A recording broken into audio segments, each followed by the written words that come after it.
பிரச்சாரத்துக்கு அனுமதியே வழங்க மாட்டாங்க. திமுக காவல்துறை வந்து திமுக பேச்சை கேட்டுட்டு இது பண்றதா சொல்றாங்க. உண்மையா? உங்களுக்கு நீங்களும் எதிர்கட்சி தான், நீங்க டெய்லியும் பிரச்சாரம் பண்றீங்க. விஜய் பண்ணா ஒரு 2 நாள் பிரச்சாரமே பண்றது இல்ல. நெருக்கடி தராங்கன்னு சொல்லி தாவேகா சொல்றாங்க சார். நீங்க அப்படிலாம் ஒரு தேர்தல் ஆணைய பொறுப்புல தான் இது இருக்கு. தேர்தல் ஆணையம் குறிப்பிட்ட ஒரு கட்சிக்கு மட்டும் நெருக்கடி கொடுக்க வேண்டிய தேவை என்ன இருக்கு? அது தேவையில்லை. அது எப்படி தேவை இருக்கு? நெருக்கடியை எதிர்த்து நெருக்கடியை தாண்டி களத்தில் போராடி வெல்லணும். அவன் தான் வீரன். நான் சந்திக்காத நெருக்கடிகளா சொல்லுங்க. 2008 2009 எந்த விடுதலையும் தங்க எனக்கு இடம் தர மாட்டாங்க. கார்லேயே படுத்து எங்கே ஏரி குளர்காங்க குளிச்சு அங்கேயே தெருக்கடையில் சாப்பிட்டு அப்படிதான் நான் போராடி வந்தேன். 260 வழக்குக்கு மேலே வாங்கியிருக்கேன்னா நான் ஏறாத நீதிமன்ற படிக்கட்டில் இல்லாத சிறையில் கடைசியாக புதுச்சேரி சிறையிலையும் இருந்துட்டேன். அடக்குமுறை ஒடுக்குமுறைக்கு அஞ்சிறவன் புரட்சியாளனாவோ ஒரு போராட்டக்காரனாவோ அநீதியை எதிர்த்து வீழ்த்தக்கூடிய வீரனாவோ இருக்க முடியாது.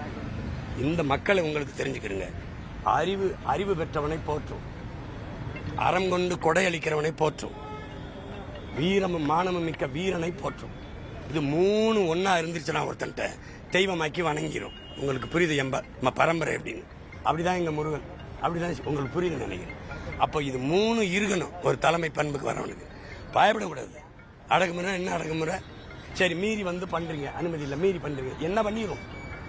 வழக்கு தானே போடு. நான் சொன்ன வழக்கு இல்லை என்றால் விடியாது கிழக்கு. தடை அதை உடை, சிறை அதை நிறை. இதான கோட்பாடு.